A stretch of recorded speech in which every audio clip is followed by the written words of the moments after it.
What's up? Welcome, Jen.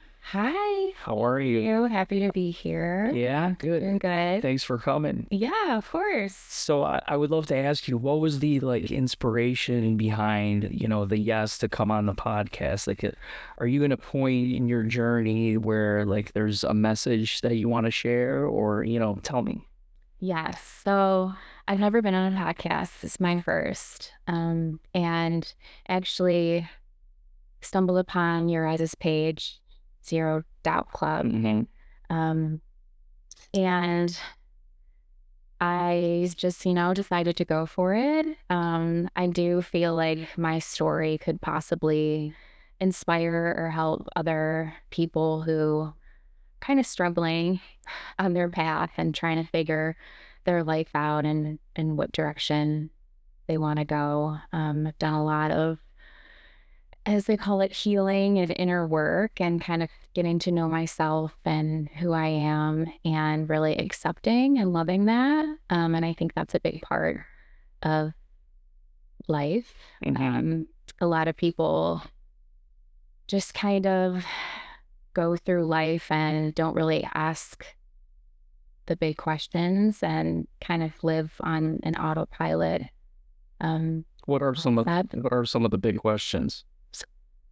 I think, well, this kind of starts at the beginning of my story, but I, did the whole society's path route. I went to college, I got my master's, I, did everything I was supposed to.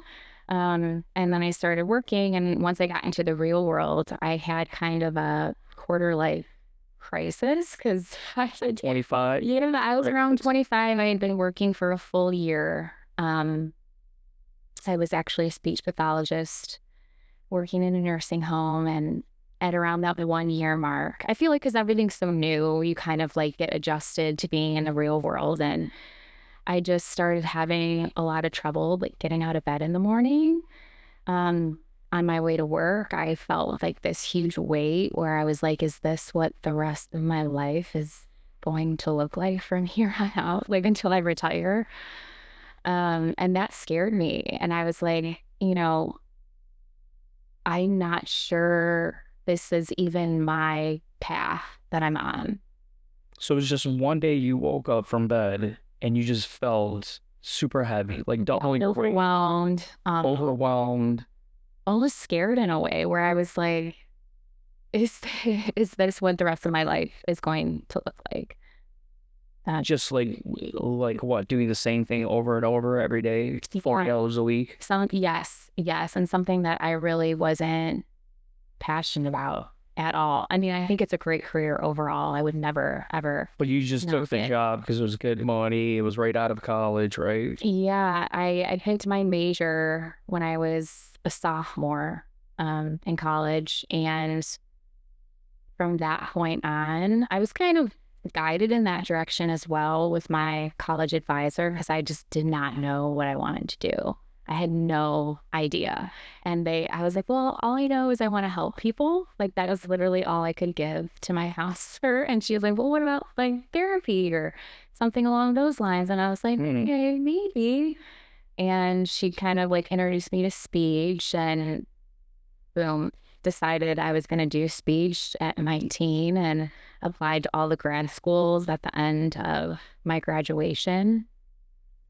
And I got accepted. So I didn't even think twice. That was the path. If I got accepted, I was getting in and I was going to go. So I didn't really think or have any true feelings okay, this is what I'm going to do. It was almost like an autopilot type of situation where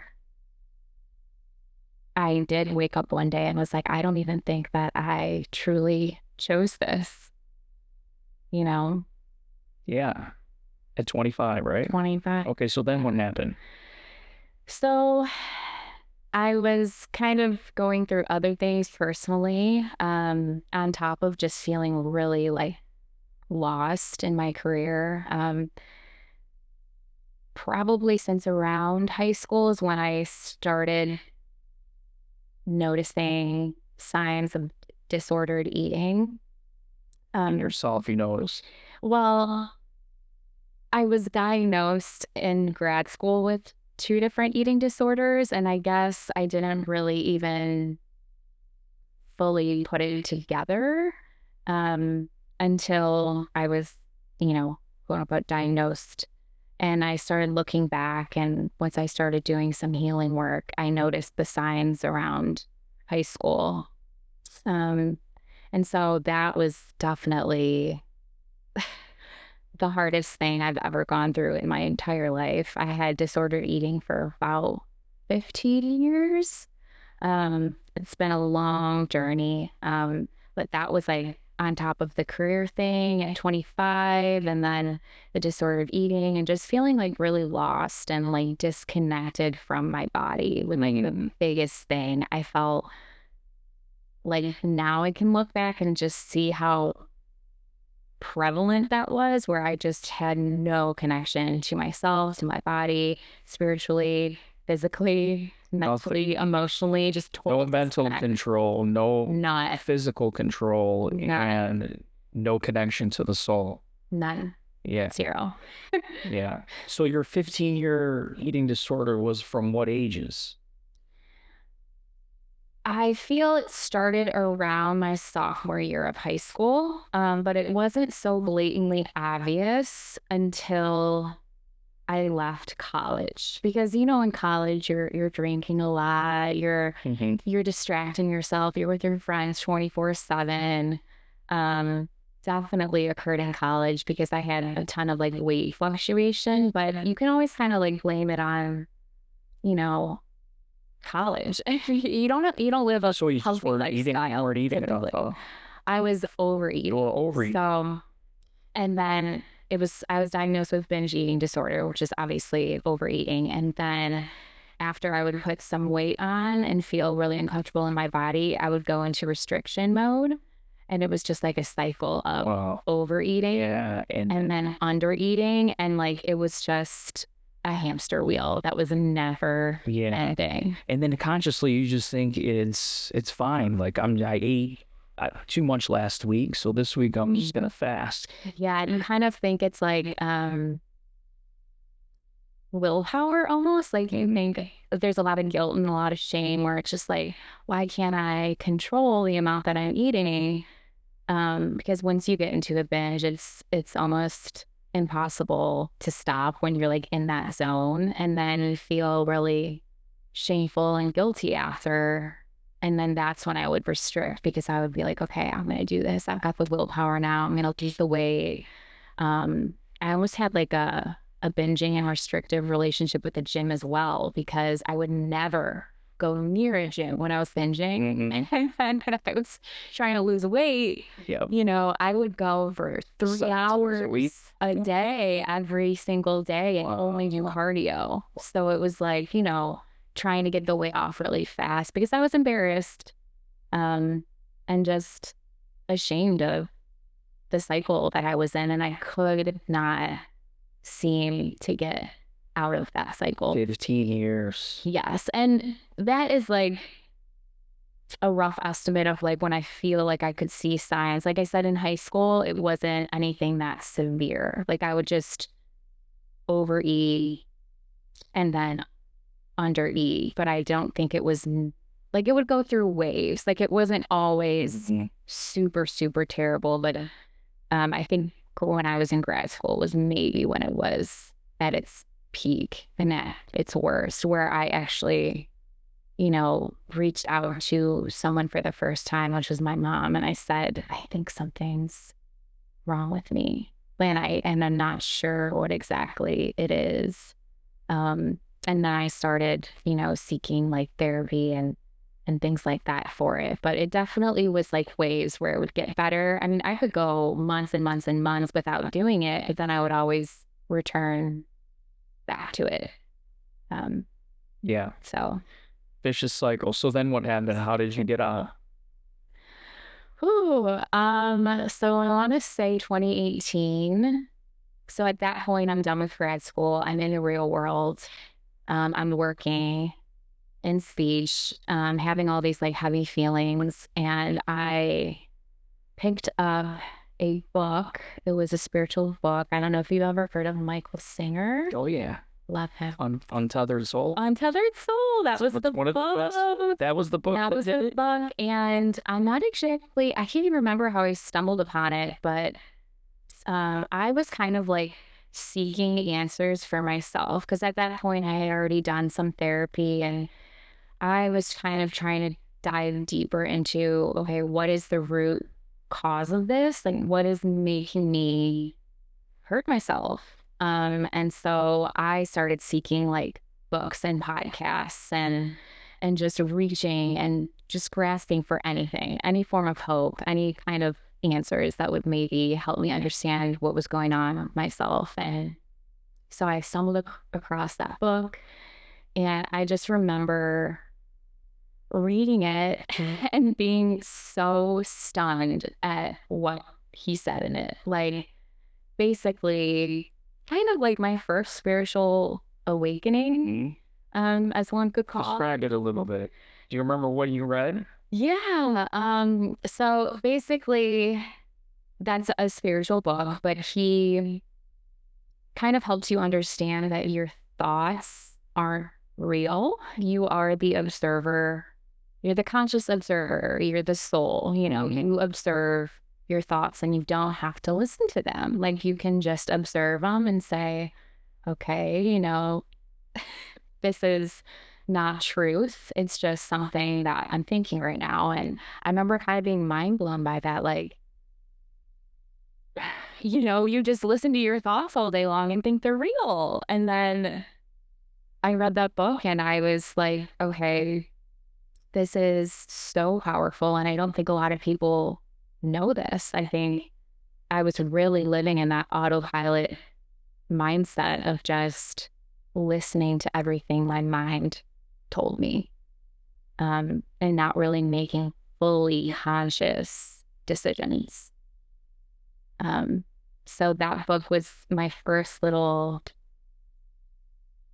gateway into the spiritual realm. And from there, I just became obsessed with like seeking out different books and different people like Michael Singer, just guides and mentors that can help me kind of grow. I feel like there's so many different stages to like having a spiritual awakening. There's like the phase where you just want to observe and learn and learn and learn and learn and grow and grow and grow and grow and read this book and listen to this podcast and obtain all the information. And I did that for years. And I felt like I was learning so much about life. And but then the biggest aspect of all that is like implementing it and embodying it, which is you know, that's difficult. That is the work because so yeah, let's talk about that. So you read the book and then so now you're practicing being the observer. Yes, that's a really good way to put it. And how are you doing that? There's so many different tools I was using. I feel like it's cliche, and we talked about this earlier, but meditation is, I think, the best way to observe your thoughts because when you sit down and really just sit in silence and observe what's going on up here, it just changes. It's a game changer. And it's a practice, you know, obviously you have to do it consistently. Otherwise it might not work for you. Right. Do you have any experiences specifically that just you can recall that, you know, changed you in meditation? I feel like this might be a strange answer, but something that has been one of the most difficult things on my journey has been consistency and balance. And I would go through, I think it was like a reflection of the binging and the restricting, but I would go through so many phases where I was eating super clean, meditating every day, and then I would kind of like fall off the rail and I would kind of go back into poor eating habits and avoid the gym. But once I just started showing up for myself in small doses every single day, and that was, I think meditation was probably the first thing I did it with. Just constantly showing up for myself every single day, even if it was like 5 minutes. So it'd be 5 minutes, eyes closed, but you would just Like doing that consistently. That was I think, one of the biggest things with meditation that really kind of helped me reframe my mindset. do you feel like doing that consistently slowed down your thoughts and created more space? Yes, that's a really good way to put it. And then you said that led to spirituality. So you feel like because of the two, slowing down your thoughts, that automatically brings you into that dimension. Definitely, 100%.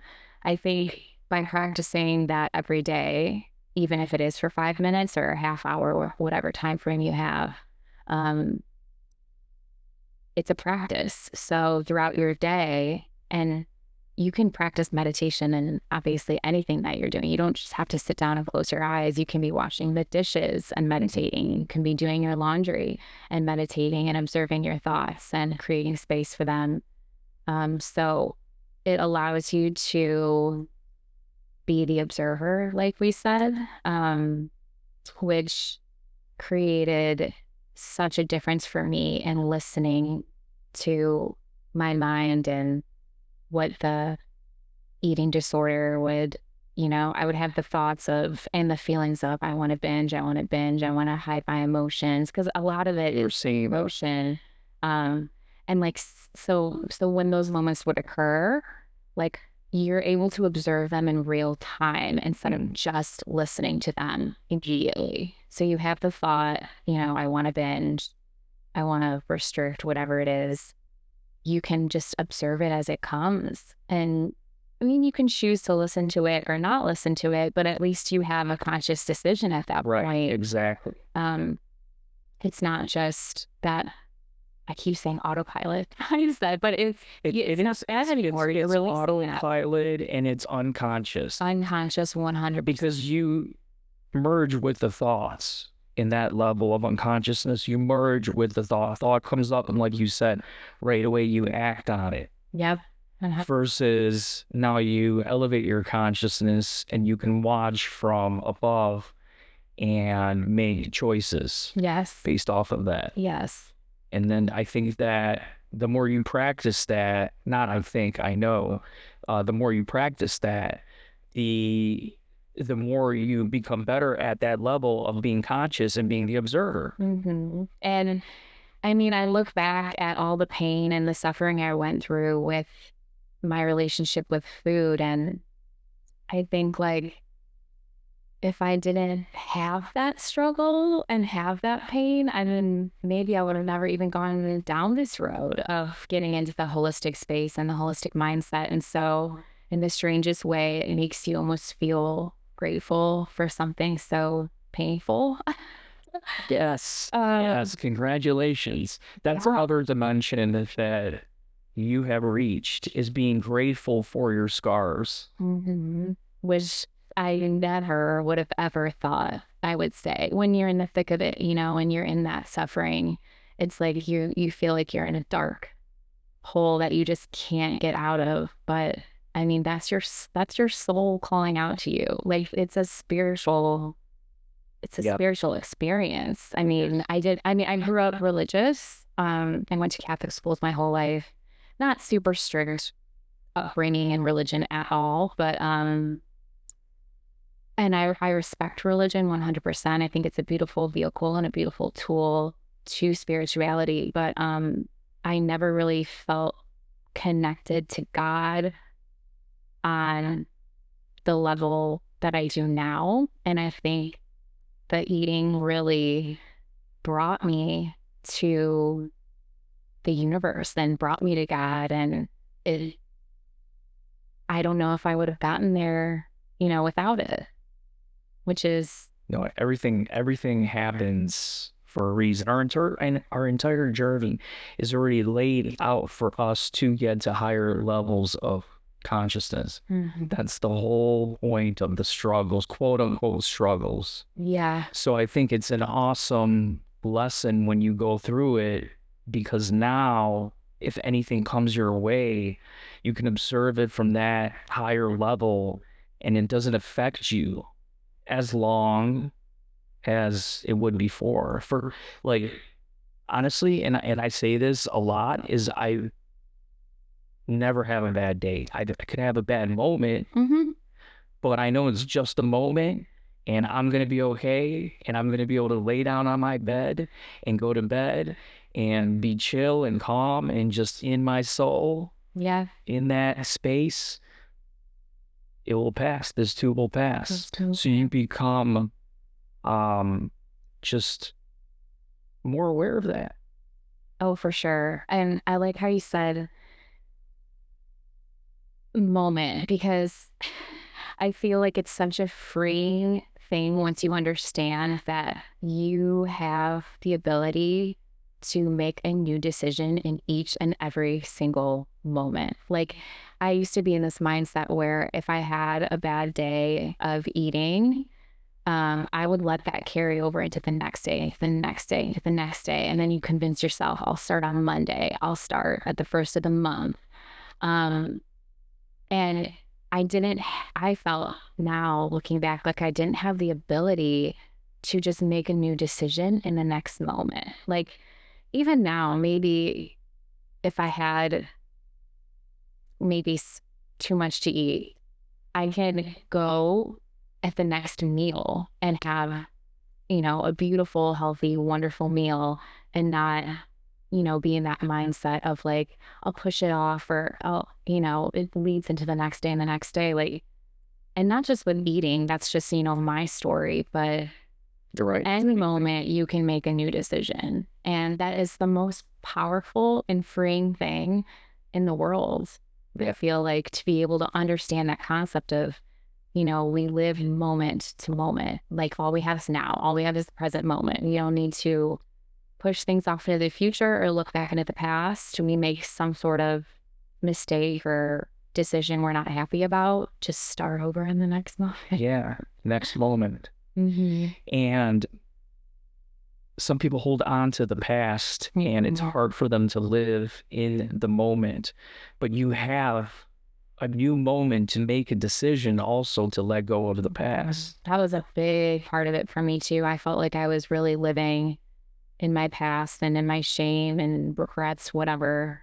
I think that was a big part of it with the eating too. Like, I just kept living from that state of the past, which made everything worse. And once you can finally do the work and heal and start trying to truly live from the present moment, you don't have any feelings of shame or embarrassment or guilt about anything you did in the past. You're just living in this moment currently that we're in, and it's freeing. I know Eckhart Tolle's book, The Power of Now, like that was one of my first books after the Untethered Soul I got into, and I was just like, wow, another spiritual realization of like, I can just be here now and not, be depressed about the past or anxious about the future.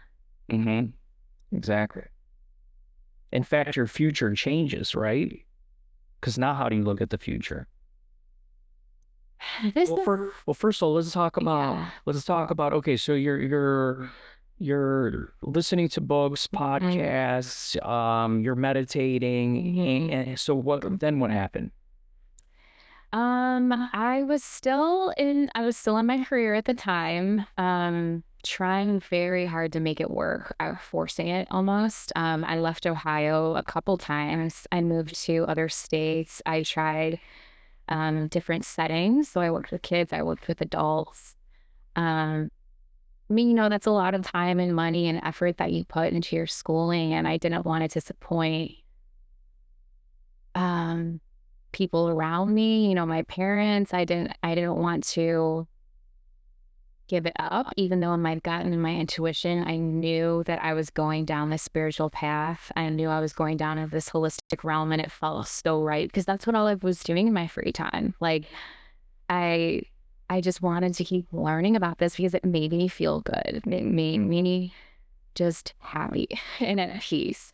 And but no one that I really knew was going down this path and was interested in this. So I felt very like alone, doing it by myself, which is okay. I mean, I think everything happens how it was supposed to, but I finally came home from a job. I was living in New York and I told my parents, like, I'm done with speech. I think it's delaying what I really should be doing in my career. And they were very supportive.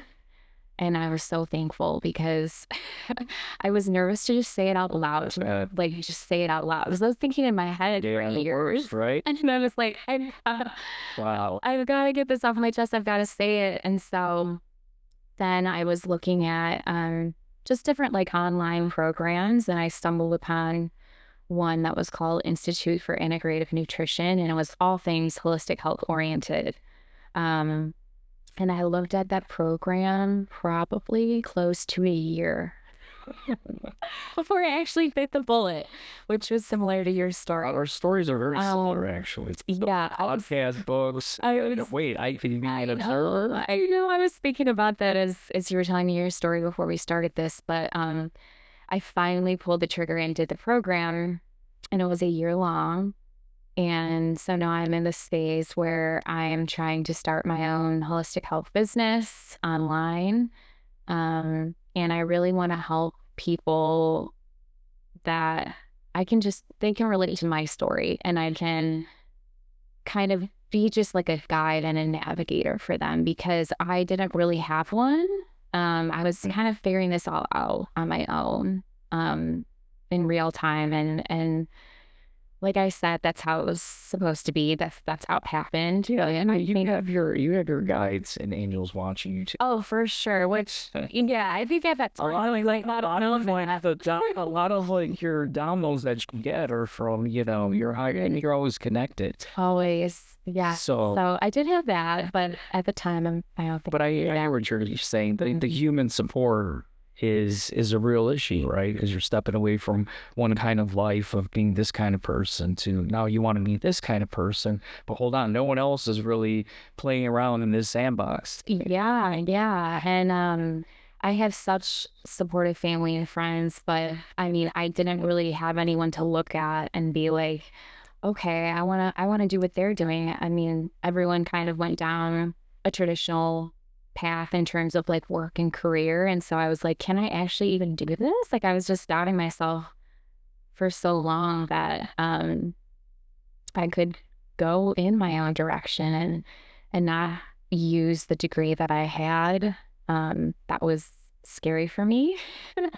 But I think the more you trust yourself and lean into your intuition, the more confident you become in the direction you want to go. And I feel like that's where I'm at right now, where it took me such a long time to just have the confidence that I can start my own business, that I can be my own boss, that I don't have to do a 9-to-5, that I don't have to do like your typical, I did enjoy certain aspects of my career, like helping people, but I couldn't relate to my clients and the people that I was helping. And I think not everybody needs that out of their career, but everyone's different. And I certainly felt a pull to wanting to be able to help people in a way that I could feel their pain. I could feel their struggle.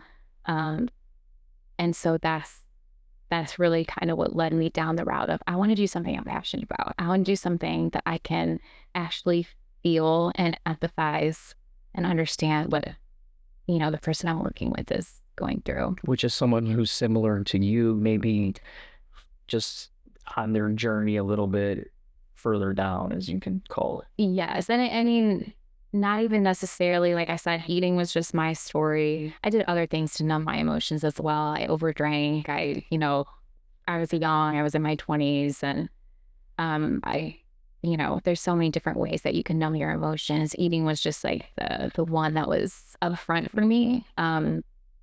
But yeah, I think people, I don't know, they each have their vices or their things that they lean on to kind of help them numb their emotions. And I think at the end of the day, that's really what I had to come to terms with, is what am I hiding from? What am I running from? What's making me um, feel this way? Because I was just avoiding every single day. And you were avoiding just being yourself, right? Yeah, just like my emotions. I think I was just burying things from the past, a lot of shame and guilt of, I guess you could say, hurting myself, because I wasn't really eating in a healthy, intuitive way. But I think running from your emotions causes you to choose and reach for things that aren't really the best for you. Yeah, trying to fill that void. Fill a void, for sure. So you got the certification. I did. How was that process? Was that really healing? Oh my God, I loved it. It was such a different feeling than going to school every day. Like I guess comparing it to college, it was all online, so it was different than going to class. But I mean, I was waking up every day and I was like, what am I going to learn about today? And I was learning about stuff I already knew. I was learning about stuff I had no idea about. And it was just all the things that I loved. And there was no like, I gotta, take this class. I gotta do this today. I gotta get this done. It was just like a free flow of like joy. And I was like, okay, this is a sign. This is something that I should be doing with my life. And because I never felt that way about what I was learning in the past in school in any form. So I think finding out what I was really passionate about has been huge for me on my own journey. Yeah, which is just coaching, helping others, right? Yeah, anything in the holistic health realm, I totally geek out of it. I mean, that opens up to a lot of things. Oh my gosh, yeah. So that's the great thing about this career, isn't it? Yes. I mean, I think when people think of health, they automatically think of like physical, your diet and your exercise. But there's the emotional aspect, the spiritual aspect. And to me, I think the thing that's helped me the most out of anything is my spirituality, getting connected to God and getting connected to my soul. And that was kind of what led me to the root of all of my choices that I was making. And then that's once you kind of heal and grow closer to your spirituality, then like the eating and the exercising and all the other things in the health realm, they're just easier to maintain. It's not such a struggle.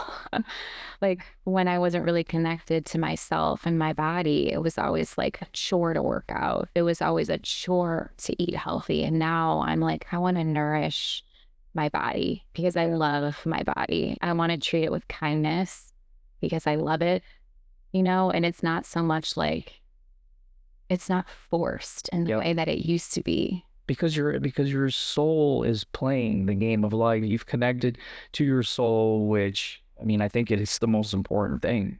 I just had a call about like the 7 pillars: physical, mental, emotional, spiritual, financial, relationships, and creative. Oh, I love that. Yeah.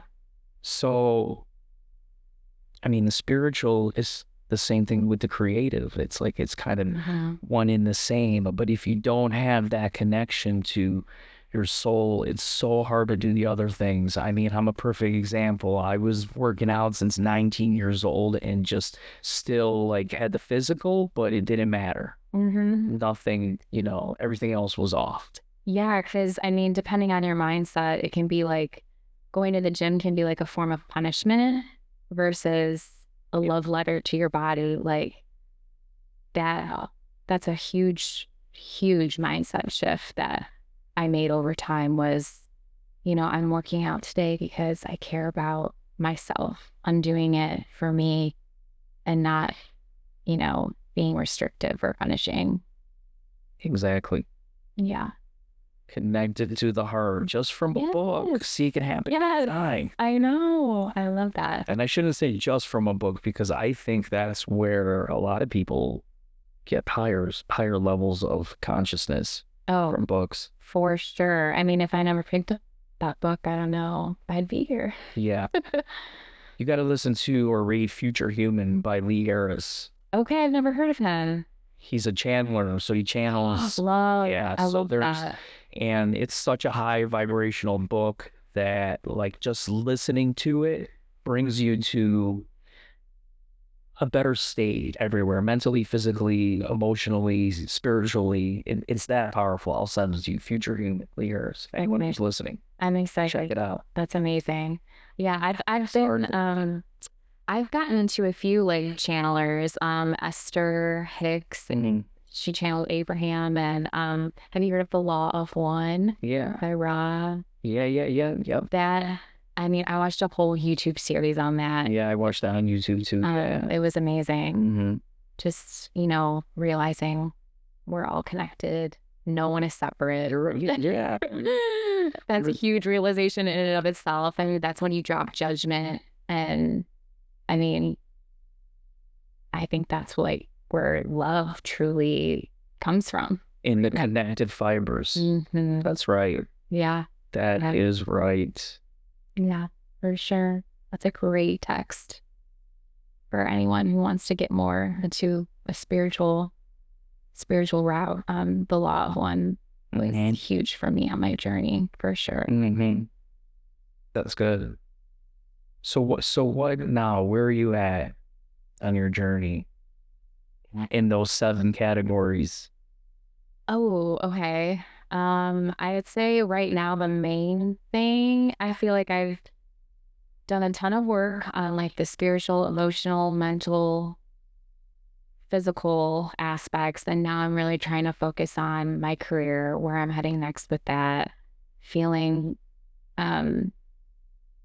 like that is going to be coming to the forefront right now in my life, because I've done a lot of like the healing and the inner work on myself, which I think was so important for me to get to where I am. But now I'm really ready to help other people on the journey. I feel like I had a lot of stuff to kind of go through myself first. And so I am in the process of starting my own holistic health coaching online business for females. Kind of going to be targeting like the 20 to 40 age range, and just trying to help women feel connected to their bodies. If they're feeling stuck, if they're feeling lost, if they're feeling like they have an unhealthy relationship with food, exercise, people, anything, just a disconnect. That's really my ultimate goal right now. So I kind of put it off for a while. I started it, I stopped. I'm back. Oh, you did start it. You stopped. I did. Well, why do you feel like you stopped? So I was actually working with a holistic health coach after I graduated, because I kind of wanted to see, like, is this something I could do? Is this something that, I could make a career out of? And so I worked with her for about 6 months, and then we kind of started working on like building my business and the vision and the mission and who I wanted to help and things like that. And then I took a little bit of a break for a few months. I felt like I needed more time to grow and reflect and kind of figure out the direction I wanted to go with it, because I didn't want to put something out that I wasn't really sure about. And so I just got more clear on what I want to do, who I want to help, and just kind of also building the confidence in myself to be like, I can do this. I think I had some mental blocks for sure. And I think the best way you can kind of get over anything is by taking action and by actually doing it, even when you don't feel ready. There you go. Even if you don't feel I ready. need a client. Yes. You just need a client. Yeah. So when are you going to get your first client by? My goal is August, which is coming up here. I'm finishing up my website right now, which was a challenge for me. I didn't have like any experience with like marketing and stuff like that. So I think I've been like working on things that have been super out of my comfort zone. And so I'm finishing up my website. I've built like my actual program of what we would be doing for like the 6 months that we would work Can you together. talk about that high level? What's that? Can you talk about your program, but like on a high level? Yeah. So I wanted to be a 6-month program, which was similar to what I did with the health coach that I worked with. The first month, I really wanted to be like clear and guided by me, setting up like a structure of working on shadow work and like limiting beliefs and kind of like getting to the root of like how you're feeling. I want to kind of focus on that for the first month. The second month, I want it to also be like guided by me, but kind of tapping into like your dream version of yourself. Like, where can I go? If I get over these blocks and if I get over these limiting beliefs, like where can life take me? So I want that to kind of be like the second month of working on just like dreaming and visualizing, okay, what is my dream life? Not what everyone has talked about, not what society has talked about. Like, where do I want to go and how do I want to feel and how do I want to live? And then the last 4 months, I kind of want the client to guide the sessions and kind of talk about maybe 2 to 3 goals that they're currently working on. And of course, as we move through the program, those goals might shift. I might accomplish something or maybe even feel like this goal isn't really something that they want to be addressing anymore. So kind of like adjusting and editing the goals every week as we go.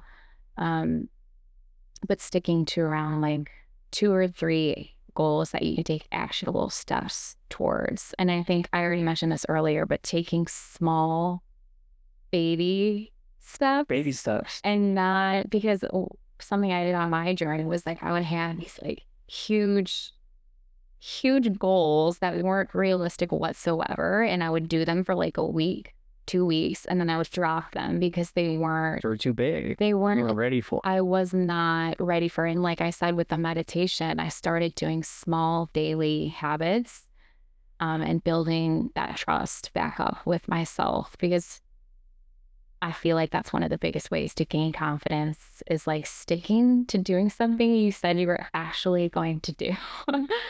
And so I wanted to like focus our goals on being smaller, daily, actionable steps versus these. I mean, you can have a big goal at the end of the day, but breaking it down into even smaller ones that you can practice every single day. Exactly. And having the big vision of yourself. For sure. Yeah. Yeah. Definitely. Yeah, I like that. I like that program. That's going to be good. Thanks. That's going to be good. I'm excited. Yeah. So what would be your like one tip, message? Like if you were in the elevator with someone for like 30 seconds, what would you tell them? You mean about like an elevator pitch for my program or just about life, like in Life in general? Oh man. I think one of the biggest messages anyone can hear is like, you're not alone. And I feel like that is a cliche message, but I can't express how alone I felt on my journey and in my pain. And when I was like in the deepest part of my suffering, your ego kind of takes over and makes you feel like there's something wrong with you, or like you're the only one that can't get it together, or, like, and I think just knowing that there's so many other people out there that are going through things that are similar to you, even if it's not your direct struggle that you're going through. I mean, I think everyone just needs to hear that message overall. Like there's there's hope. You're not alone. And Not alone. if you do the work, you're gonna be amazed at how much it changes you. Yep. Yeah. I love that. Thank you. And how can people reach you? So I have my Instagram account. I created like a separate health one from my personal one, and I've been posting on it just kind of like for fun for the past like year and a half. It's Jennifer Ray Wellness. Okay. And I haven't started fully advertising yet as a health coach, but like I said, it's just been kind of for fun, posting things that I do, tips and tricks, and things just all in the spiritual, holistic realm. But I'm always on it. I'm on it every day. I love, that's also become like a hobby for me too, is just creating more content online. It's been so fun, and it's something that I would have never thought that I enjoyed doing, but I feel like I want to share my knowledge and all my tips. And Okay, give us one tip, one trick. one tip, one trick. I'm gonna go with something for calming your nervous system is just breath work. I think pausing, even you can set an alarm on your phone, like every 4 hours, and when it goes off, you can do like 4, 7, 8 breathing. So take 4 breaths in, hold for 7, and then release for 8. I think breath work has been also just as important as meditation on my journey too. I didn't agree with that. Yeah. Breath work is awesome. Yeah, I love it. Okay, so that's a tip. Tip for calming your nervous system. Is doing breathing exercise. Okay, what's a trick? Trick? That's a hard one. You can also give it another tip and it can turn it into a trick. Okay. Let's see.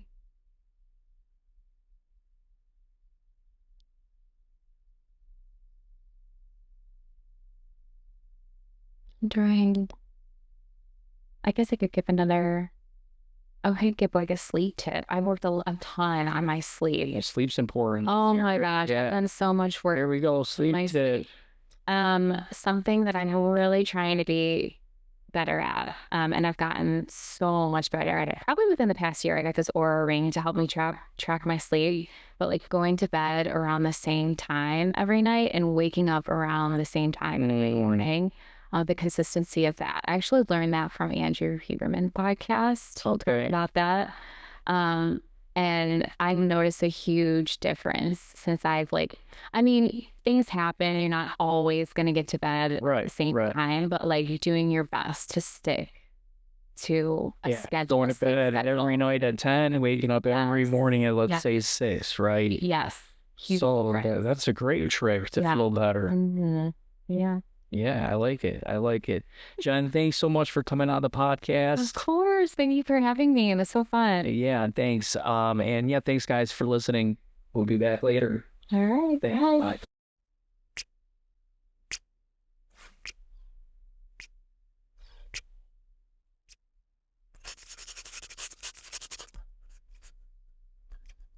Bye.